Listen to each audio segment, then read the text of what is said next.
اعوذ باللہ من الشیطان اللعین الرجیم بسم اللہ الرحمن الرحیم الحمد للہ والصلاۃ علی اہلہا۔ اب دیکھیں عزیزان گرامی کے برادران یوسف نے غلطی کی اور وہ یہ سمجھ رہے تھے کہ ہم حضرت یوسف کو قتل کر دیں گے اور بعد میں توبہ کر لیں گے اور کوئی مسئلہ ہی نہیں ہے۔ قرآن مجید نے ان کی اس بات کو اس آیت کے ذریعے سے بتایا کہ وہ کہہ رہے تھے اقتلوا یوسف او اطرحوه ارضا یخل لکم وجہ ابیکم وتکونوا من بعدہ قوما صالحین، کہ ایک کام کرو، تم لوگ سب مل کے یوسف کو قتل کر دو یا ایک دور دراز علاقے میں پھینک کر آ جاؤ، ایک زمین جو خالی زمین ہے وہاں چھوڑ کر آ جاؤ کہ وہاں رہتے رہتے ان کا انتقال ہو جائے گا۔ اس کے بعد دو کام ہوں گے، یخل لکم وجہ ابیکم، تمہارے والد یعقوب کی تمام توجہات کا مرکز تم بچے بن جاؤ گے، یعنی حضرت یوسف کے جو برادران ہیں وہ ہو جائیں گے، ساری توجہات وہ انہیں دیں گے۔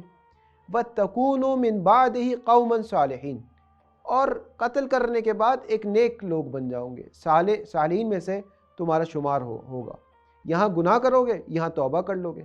یہاں یوسف کو قتل کرو گے، یہاں خدا سے اس کی معافی مانگ لو گے، خدا تواب الرحیم ہے، معاف کر دے گا، مسئلہ حل ہو جائے گا۔ لیکن آپ دیکھیں 40 سال گزر گئے، وہ توبہ نہیں کر سکے، توبہ کے مفہوم سے آشنا تھے، توبہ کے معنی سے آشنا تھے، یہ بھی جانتے تھے کس طرح توبہ کرنی ہے، ظاہر ہے نبی زادے تھے، انبیاء ان کی سلسلے میں انبیاء موجود تھے، مصلی عبادت پر بیٹھنا، تسبیح کو ہاتھ میں لینا، اذکار کو جاننا، کون سے الفاظ کی تلفظ کرنا، ان سب چیزوں سے آگاہ تھے، لیکن عملی طور پر پریکٹیکلی توبہ کر نہیں پا رہے تھے۔ سوچنے کے باوجود، نظریاتی طور پر جاننے کے باوجود بھی عملاً ان کے وجود سے توبہ ہو نہیں رہی، 40 سال گزر گئے نہیں ہوئی۔ آخر میں وہ آئے ہیں حضرت یوسف کے پاس، حضرت یوسف کی بدولت وہ توبہ کر سکے، اور وہ گئے ہیں حضرت یعقوب کے پاس اور کہتے ہیں یا ابانا استغفر لنا لذنوبنا، اے ہمارے بابا یعقوب، آپ ہمارے گناہوں سے، اللہ کی بارگاہ میں ہمارے گناہوں کو آپ استغفار کیجیے، ہم نہیں استغفار کر پا رہے، آپ استغفار کیجیے۔ کیوں؟ کیونکہ انہیں یہ سمجھ میں آ گیا 40 سال بعد کہ توبہ صرف الفاظ کا کھیل نہیں ہے، توبہ ایک حقیقت ہے، توبہ کا مطلب رجوع ہے، پلٹنا ہے، حقیقی معنوں میں انسان خدا کی طرف پلٹے۔ اور جس نے گناہ کر لیا ہے، وہ بھی ایسا گناہ کہ حضرت یوسف کو، ولی خدا کو اذیت دی ہو، وہ خدا کی جانب نہیں پلٹ سکتا، مگر یہ کہ خود ولی خدا چاہے، خود حضرت یوسف نے چاہا، اور جب حضرت یعقوب نے چاہا تب برادران یوسف توبہ کر سکے۔ یہ توبہ کا دروازہ ہے،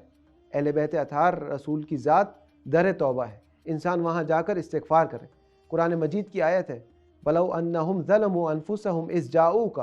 فَاسْتَغْفَرُوا اللَّهَ وَاسْتَغْفَرَ لَهُمُ الرَّسُولُ لَوَجَدُوا اللَّهَ تَوَّابًا رَحِيمًا۔ اے رسول، اگر یہ لوگ جنہوں نے اپنے نفس پر ظلم کیا ہے، اگر یہ آپ کے پاس آئیں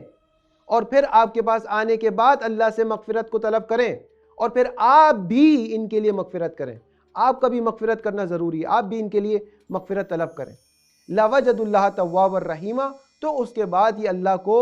پائیں گے کہ خدا توباؤں کو بہت زیادہ قبول کرنے والا ہے، بہت زیادہ رحیم ہے۔ لیکن اگر اس پروسیس سے نہیں گزرے، اگر یہ کام نہیں کیا، تو وہی غلطی کریں گے جو برادران یوسف نے کی کہ 40 سال بیٹھے رہے، کچھ بھی نہیں ہوا، آخر میں انہیں نبی خدا کے پاس آنا پڑا۔ تو زیارت باب استغفار ہے، رسول کی زندگی میں بھی یہ دروازہ کھلا تھا، رسول کے انتقال کے بعد بھی استغفار کا باب کھلا ہے۔ اہل بیت اطہار کی زندگی میں بھی انسان وہاں جاتا تھا، ان سے کہتا تھا مولا آپ ہمارے لیے استغفار طلب کیجیے، اور ان کے انتقال کے بعد بھی ان کے حرم میں جا کر استغفار کو طلب کرتا ہے اور کہتا ہے مولا آپ بھی ہمارے لیے استغفار کیجیے۔ یہاں سے انسان پاک و پاکیزہ ہو کر پلٹتا ہے، جب زیارت سے آتا ہے تو اس کے، اسی لیے کہا گیا اس کے جسم پر کوئی گناہوں کا داغ نہیں رہتا، وہ پاک و پاکیزہ ہو کر آ رہا ہے۔ جس طرح عالم مادے میں خداوند متعال نے اس عالم کو طہارت کے لیے مختلف ذرائع رکھیں، اسی طرح انسان جب گناہ کی دلدل میں پھنس جائے تو اس کو نکالنے کے لیے یہ باب استغفار رکھا ہے۔ آپ دیکھیں حضرت حر کہ جیسے بھی تھے، چاہے انہوں نے امام حسین کا راستہ روکا، چاہے وہ یزیدی فوج کے کمانڈر تھے،